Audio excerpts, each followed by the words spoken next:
Good morning, everybody. Welcome to Technique Tuesday. My name is Ali Board and I am broadcasting live from my studio in Dorset, Down End Farm Studio. Now, I say you're watching live. You might not be watching live. You might be watching via catch-up on YouTube, or you might be watching via my blog. No matter where you are in the world and however you're watching, you are extremely welcome. Good morning, good afternoon, good evening. I don't know where you are in the world, to you all. It's lovely to have you here. So just in case you haven't tuned in before, I'm sure you have, but let's run through the drill, shall we? Please do pop anything in the comments that you would like to talk about. Talk to each other.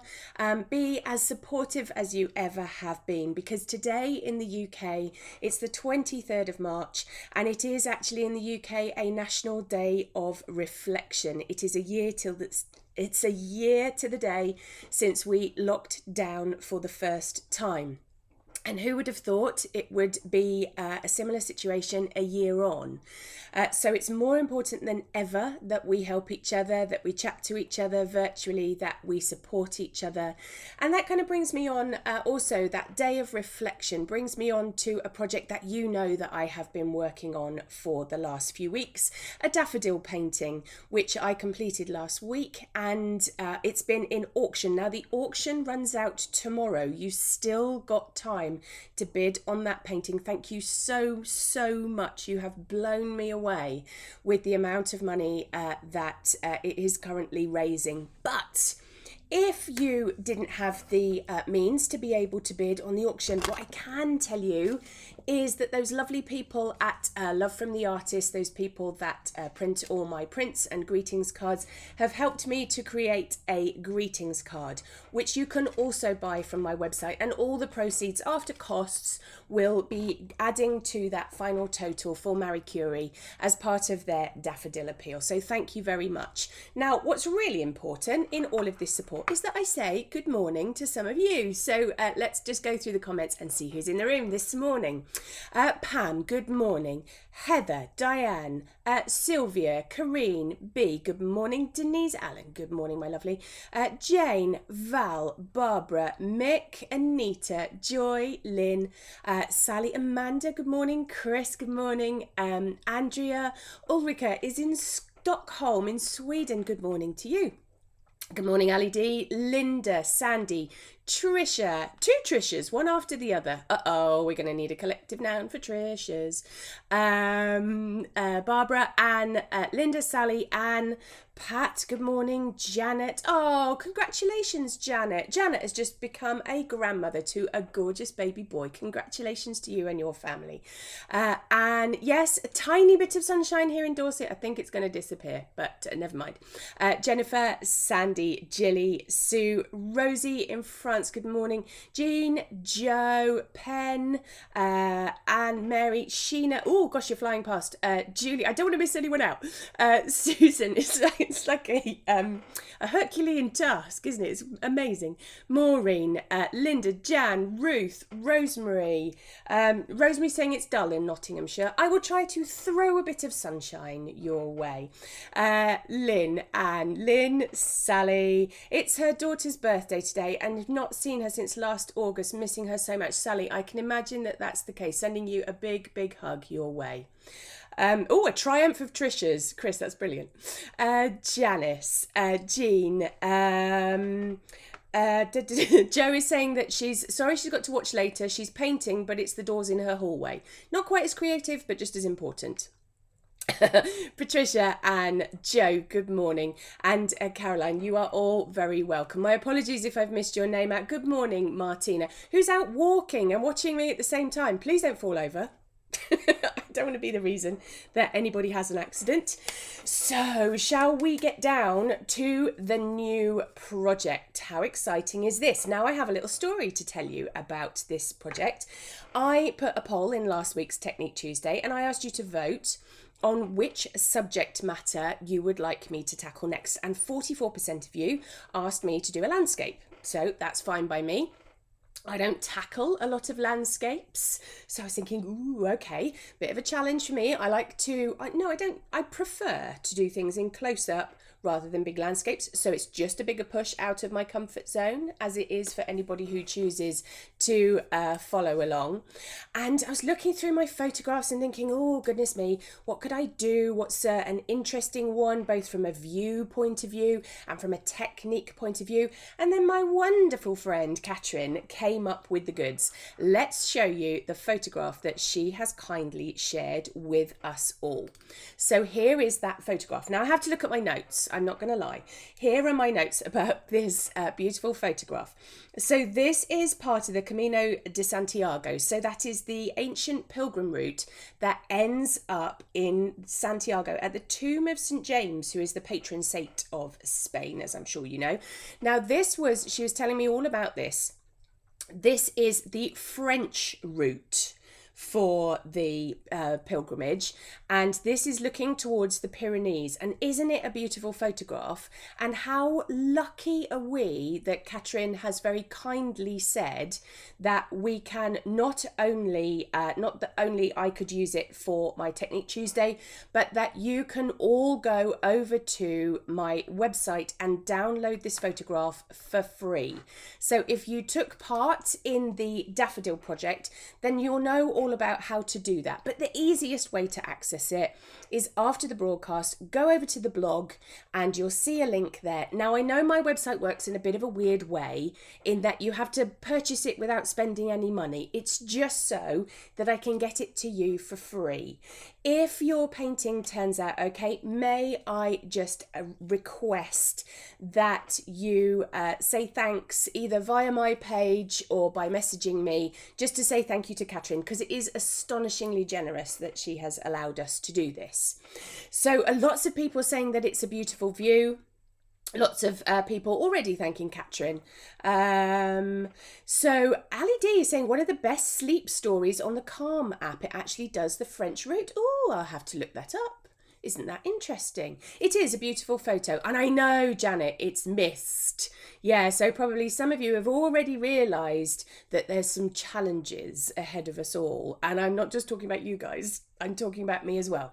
So shall I take you through my thoughts about this project? We'll start it right from the beginning. We'll go through it step by step over the coming weeks, and I will give you time to put your own into practice, to kind of catch up and do all of those things. So let's take you to that overhead camera. So here we go. Glasses need putting on. Right, let's remove my sheet of trace down. We'll talk about that in just a second. Now here is the photograph printed out onto normal standard copier paper. Nothing too scary about this at all. Going out onto normal copier paper, but for me it was a little bit cramped.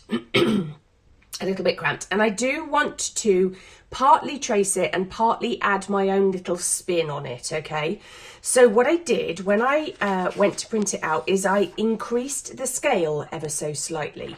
So let's just show you those two again. So what it's done is actually in order to enlarge it on an A4 piece of paper, so you don't necessarily need a big printer, I upped the scale, and what I got in the end was that much of the picture. So I've got it like that, and that's what I'm going to use for my tracing. And then I'm going to work back through it. I'm going to add some other bits in pencil, and I'm going to do something unusual to the piece of paper that I'm working on. So bear with me. I wouldn't recommend that you try to do it at the same time as me. Put me on pause, or watch through it and then make some notes. That's what I would recommend that you do. So this piece of paper that I'm using, good old Saunders Waterford, nothing too heavy. This is 300 gram. It is the high white surface, although it might look a little bit yellow in the camera. I promise you it's the high white surface. It's just because I have a slightly yellow light shining at me so that I don't look ill. There you go. Tricks behind the camera. A nice warm light washes over me so that I don't look like I've had a very late night. So that's why the piece of paper doesn't look super, super, super white. Polly is asking, could you also crop the photo before printing to upscale image? Yes, absolutely, Polly. It's entirely up to you how you do it. Entirely up to you. So that's my piece of paper. As you can see, I've not stuck it down. I'm not going to anchor it to my drawing board or anything similar because I want to leave it free and clear so that I can pick it up, tip it, and I can dry it front and back. Okay, and then into the middle. Now, when you watch this back, you might think that what I'm about to do is really wasteful. Entirely up to you how you do it. I'm just doing it this way for the ease of getting it across. So there's my black and white.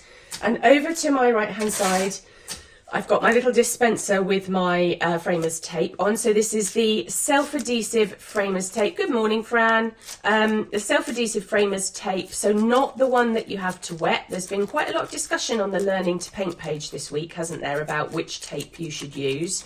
And you can probably see, whilst I'm chatting away to you, I'm trying to dull down the sticky on the back. Okay, you can do it by sticking it to your clothes. You can do it by sticking it about your person.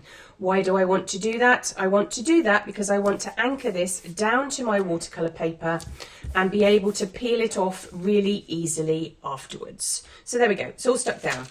Then I'm going to take my piece of trace down. Good morning, Marion. So this is the transfer graphite paper. Very useful stuff it is too, if you want to bypass the drawing part of it and get straight to the good bit. Good morning, Christine. Oh, Pen, I'm glad that you've finally found that tape. Yes, we were having quite a discussion this week, weren't we? So here goes the trace down. This is an A4, this is graphite. All you need to remember is that it goes dark side down. That's all you need to remember, okay? So slip that piece of trace down underneath, just underneath your black and white. And then the next thing you're going to need is a biro or a roller ball or something like this. I clearly have a purple roller ball because why wouldn't you? And I need to don the glasses to see exactly what it is that I would like to transfer.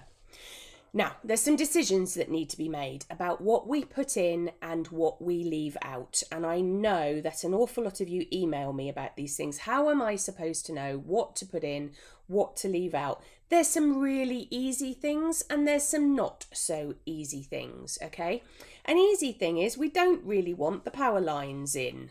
I'm not thinking that that adds to the landscape in any way. So there's a really good thing to leave out. There's a telegraph pole here and another set of power lines that goes across up the hill. I'm not bothered about those either. If you feel like putting them in, then please do. But for me, no, not so much. Not bothered about those. Definitely want to get the hills in. Definitely want to get this, the top of this hill kind of emerging from the mist. I don't think I'm going to draw the mist. I may change my mind on that. But I don't really think I want to draw something in that's quite tenuous. I definitely want to get this beautiful sweeping hill in.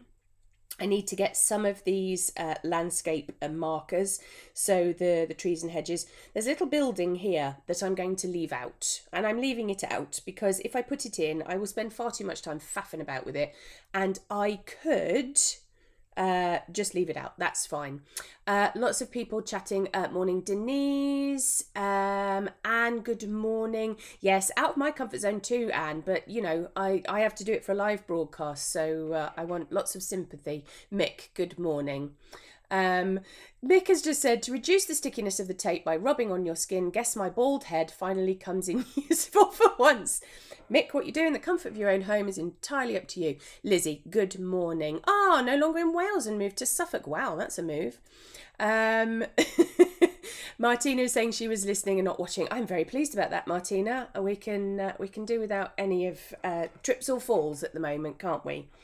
So back to this, leaving that building out, I'm going to put a rough idea of some of these hedges and trees in. And then I've got some buildings on the right-hand side, which I quite like the look of. I've certainly got one. The printout cropped off the others, I'll decide about that. We've got some deep shadows coming in across this field, which I haven't quite got to the bottom of what crop it is, but we'll work that out later. I'm not going to draw the shadows in either because I'm undecided about them. So let's start as we mean to go on. So let's start with these beautiful hills in the background.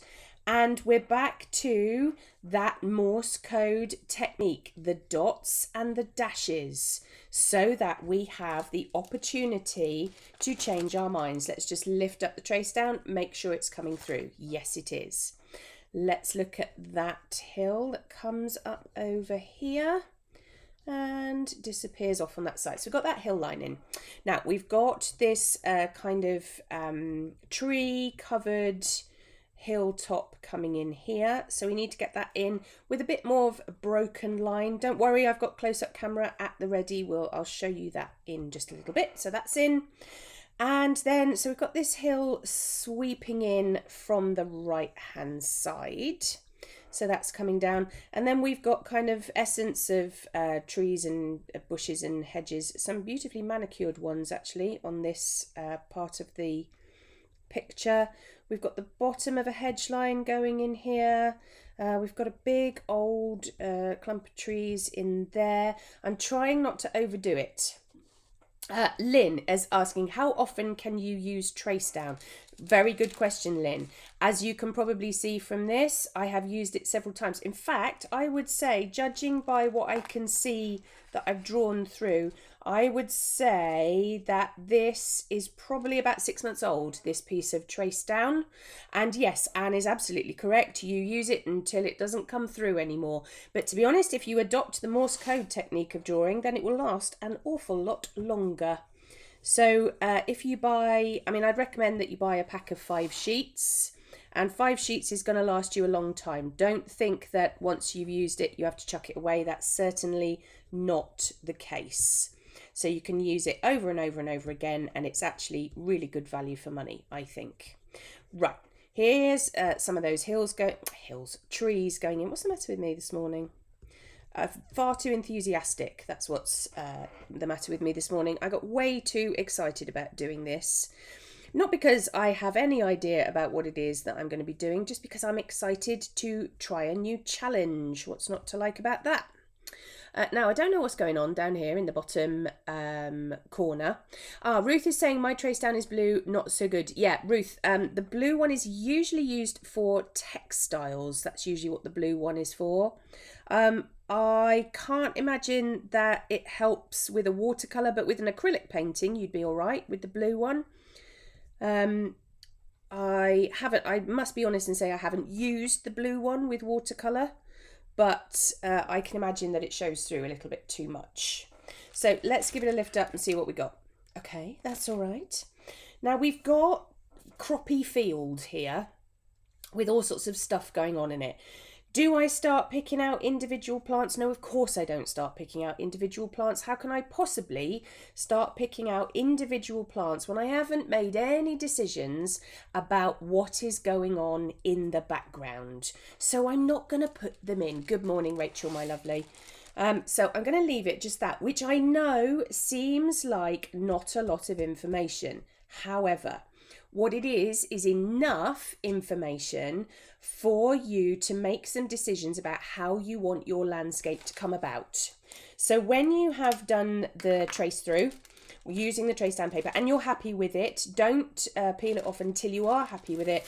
You can peel that off to one side, put it there to save for another day. I know, decisions, Pam. And then we're all good to go with the next part of our landscape drawing. Janet saying the amount of trace down I've wasted only using once. Thanks for the tip. Oh, Janet, I am glad.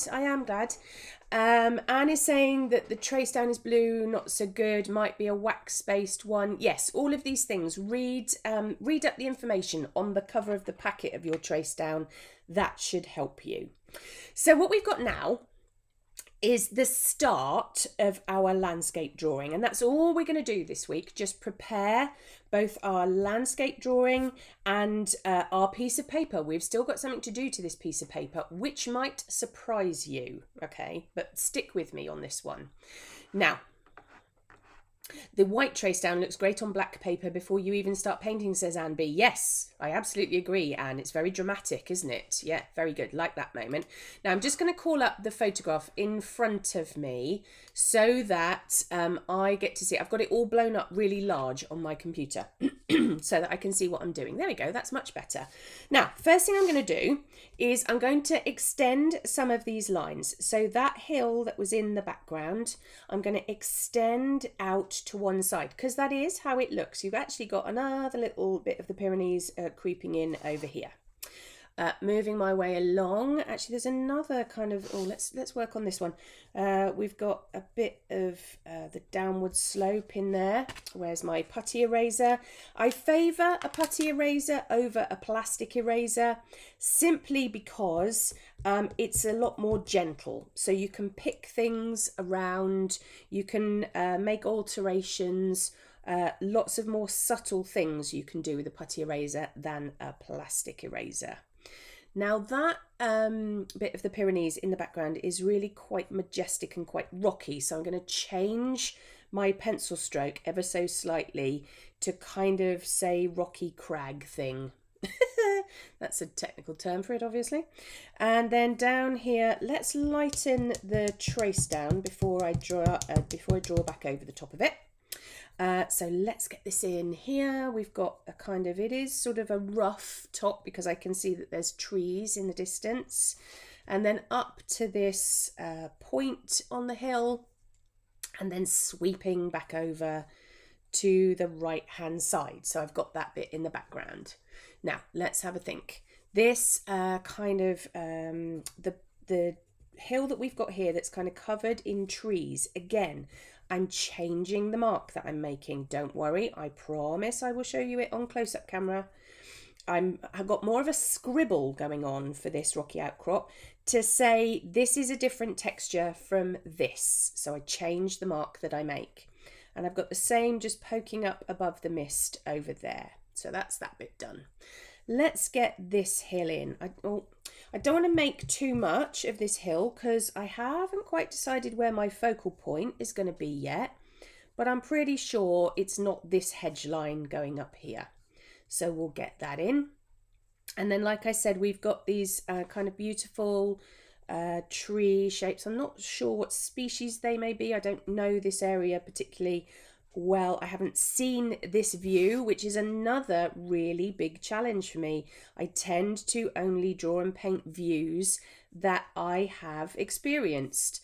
But again, this is why it's a really major challenge for me. But what was lovely was talking to Catherine when she was talking to me about this view and hearing her stories about it, because it kind of puts you there. And those conversations are really important to have when you're not sure about what it is that you are drawing and painting. You need some sort of connection with it, don't you? And actually the stories that Catherine was telling me were enough to kind of propel me into this space. Yeah, Corinne, I'm surgically attached to my putty eraser. Look at the state of that, honestly, but a bit of a comfort blanket, that, isn't it?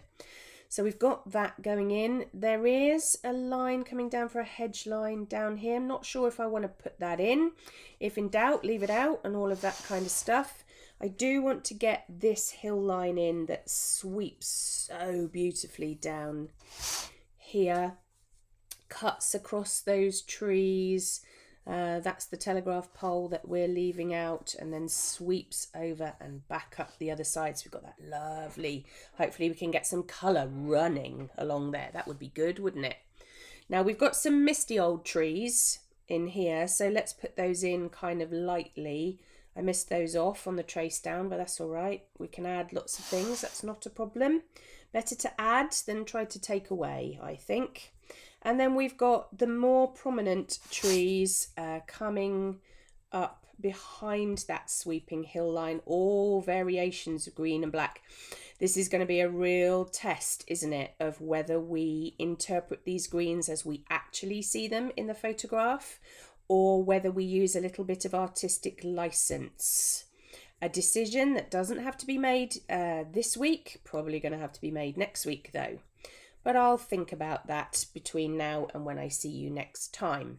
So we're coming down here. We've got a very spindly looking tree that's coming up here. So let's put the trunk of that in and get some of those shapes in. Let's milk over here. More of those kind of nondescript hedgy things. That's the technical name for them. And then we've got some that disappear over to the right hand side. You've got a beautiful sort of looks like a cypress tree, but I'm not sure that it is. And then you've got buildings starting to emerge. So we need some lovely strong verticals for the uprights of our buildings. Again, we don't need to over describe them because they're off center. They're over on the right hand side. So we don't need to think too hard about them. What we do need to think about is making sure that they have features. So we've got, I'm not sure if that's I think that's a doorway.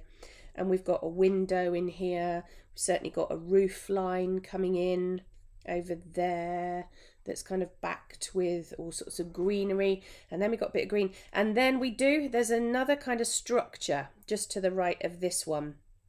But again, I don't need to put it in because it's not the main point. The main focal point is going to go on here somewhere here. Pippa, what are you saying? Heard a tapping on my patio door and there's a blue tip trying to get through the window. Perhaps he wanted to join in Technique Tuesday, Pippa. Perhaps that was it. Ruth is saying, what size paper are you using? Ruth, it is quarter imperial. It is 15 by 11 inches. Nothing too huge, very, very manageable. Nothing too scary at all. It's not enormous, I promise you. And then we've got a tree going on here and a kind of rough old tree. Heather is saying, I'm liking that you're doing things over 2 to 3 weeks. I feel less pressurized to keep up. Good. That was absolutely my intention, Heather. So that is good news. That's really good news. Anita is saying landscapes baffle me too. Anita, that's very good to hear from somebody as accomplished as yourself in painting. It makes us all feel a lot better. Right, I'm going to put some sweeping lines in down here, not because I want them to say shadow necessarily, but I need this to have some feature. I don't want it to be featureless. So I'm going to pop a few sweeping lines in to kind of describe the movement of the landscape. If I start putting lots of tiny little whatever that is, is it maize? It might be maize. If anybody can work out what that crop is, stick it in the group and tell me. And Catherine might know, I'll ask her. What I don't want is there to be a big blank space and then I will feel compelled to fill it all in with tiny marks. So I'm going to make some sweeping marks on my piece of paper to say to myself, there's a crop field here and it's got stuff in it, okay? And that way I won't kind of neglect it. Now you could say the same about the sky area, which I've sort of not talked about. You've got these beautiful, let's show you the reference photo again, just so that you can see what I'm talking about. You've got this beautiful sweeping clouds coming in to show a bit of distance. Now I could draw them in. I'm not going to draw them in because if I draw them in, they're going to be very dominant and I don't want the sky to be dominant. I want those beautiful background hills to be dominant. So that is the thing that's in the back of my head at the moment.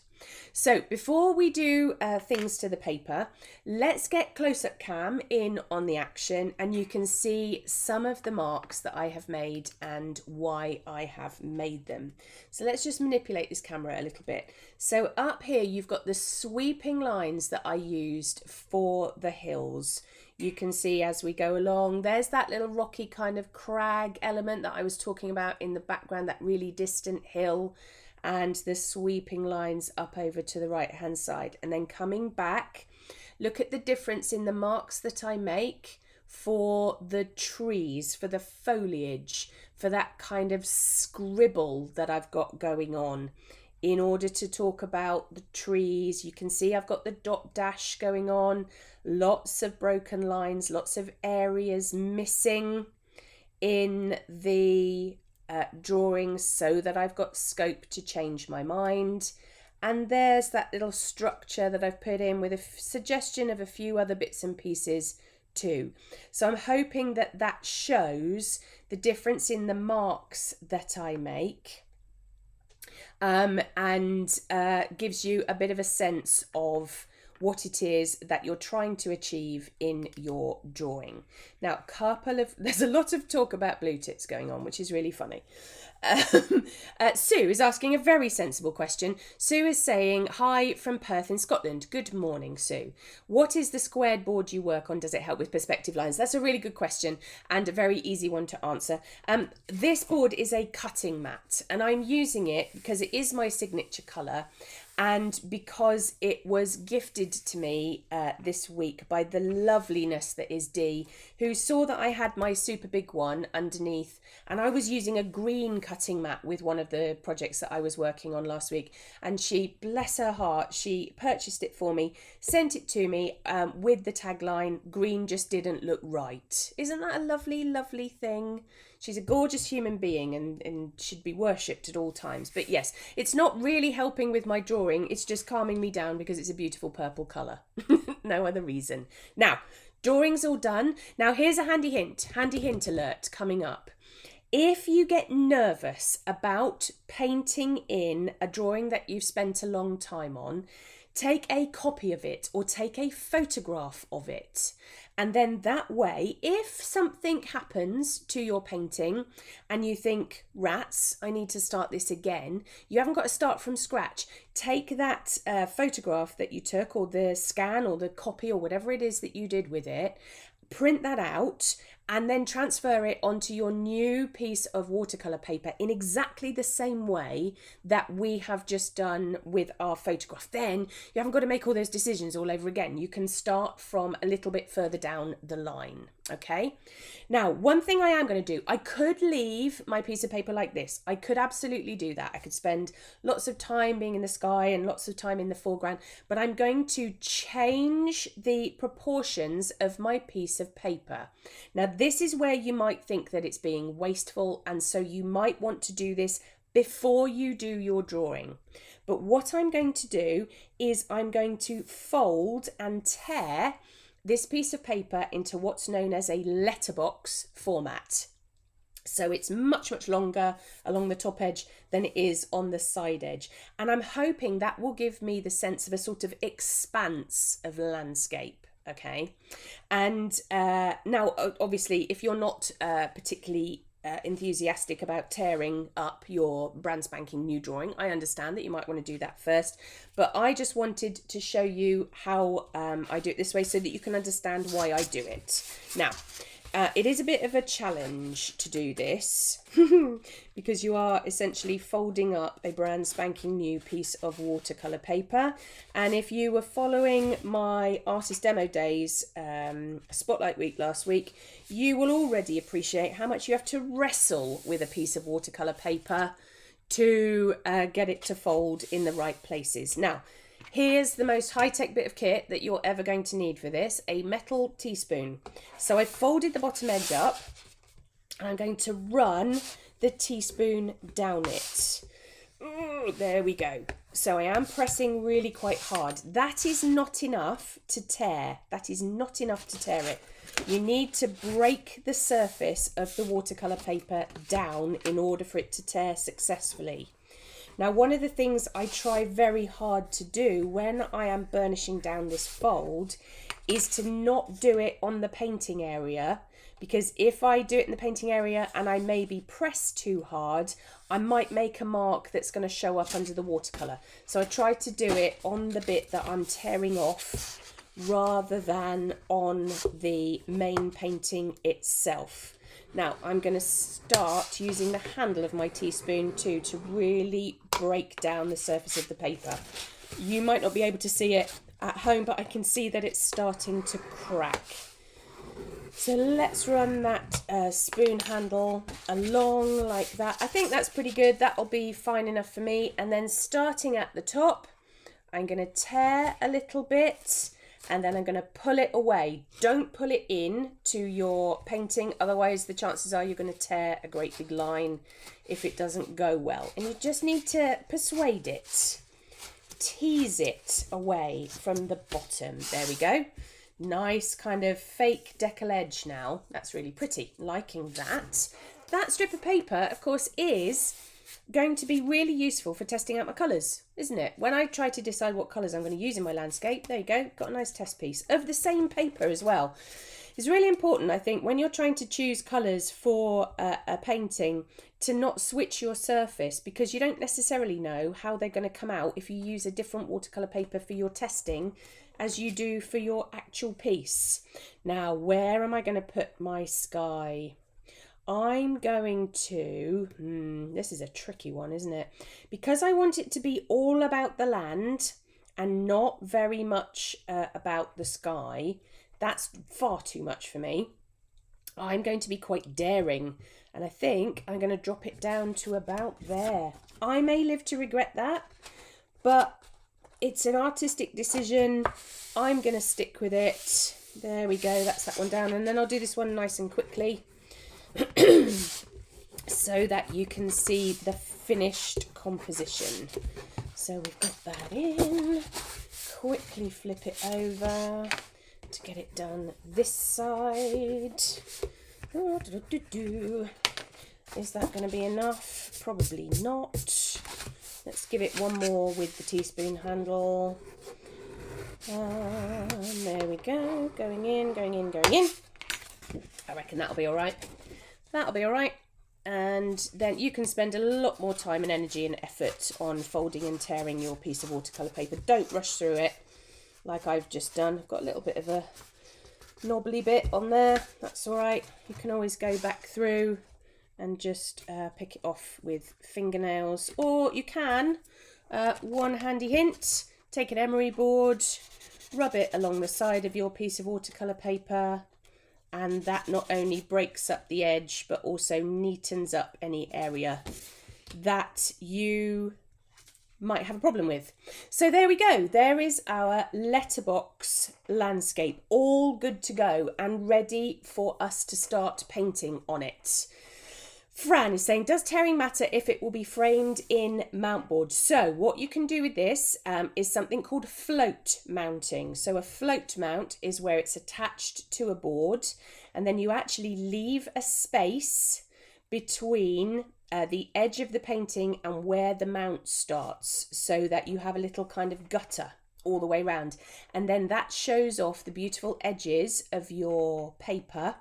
And if you're gonna, we're not gonna do it with this because we're gonna use watercolor with this. If you were adding collage, or you wanted little bits of collage to run off the edge, all of that type of thing, that is when float mounting works really well. So there is our drawing all ready to go without too much stress and without too much hassle. Okay, so what do you reckon? What do you reckon to that project? Is that something that you would like to join in with? I do hope so. And it doesn't have to be this photograph. You might have a photograph in the back of your head that you're thinking, oh, I was wondering how I could tackle that. If that's the case, then go seek out that photograph and turn it into a similar drawing. And then you can follow along what I'm doing step by step and complete your own reference too. Now, if you do want to take part in using this photograph, hang on with me just a minute while I share where you're going to need to go for that. So if you navigate over to my website, www.alisoncboard-fineart.co.uk, and there in the menu, or there on, if you scroll down those images, is something called Ali's blog. Click on that, and the top blog post today has a link in it. It will have today's video as well, so that you will be absolutely certain where it is that you need to go and watch it all again. But it will have a link in it, which means you can go through my website, you can go to the section where there are copyright-free, royalty-free photographs for you to download and use yourself. You can download Catherine's photograph because she has given us permission to be able to use it, which is very generous of her. There's some others there too, if you fancy some. There's some animals, there's some Dorset landscapes, flowers, all sorts of there. They are there for you to use. And then don't forget to share your projects, share your progress. ask the questions over on the Facebook page Learning to Paint with Alison Seaboard, and the community there will answer your questions, and I pop up from time to time as and when I can, as my schedule allows, to try to answer anything. If it's something that nobody's answering, tag me in it so that it comes up in my notifications, and then I'll be absolutely aware that I need to answer a question that somebody's got. Now, I do hope that today is a day of reflection for you, and that it isn't necessarily a somber day, that it is a day of celebrating how far we've come with battling this incredible disease, and thinking about those people that we have lost during the time. And thank you very much for bidding. Don't forget, you've got 1 day left on the daffodil auction, and don't forget that if you'd like to purchase the Daffodil for Desmond greetings cards, they're there on my website too. Now, next week, we'll be back for Technique Tuesday. I will push this project on a little bit further. But in the meantime, please don't forget to take care of yourselves, to take care of each other. Sending you all an enormous hug on this day of reflection, and I will see you very soon. Take care, everyone. Bye.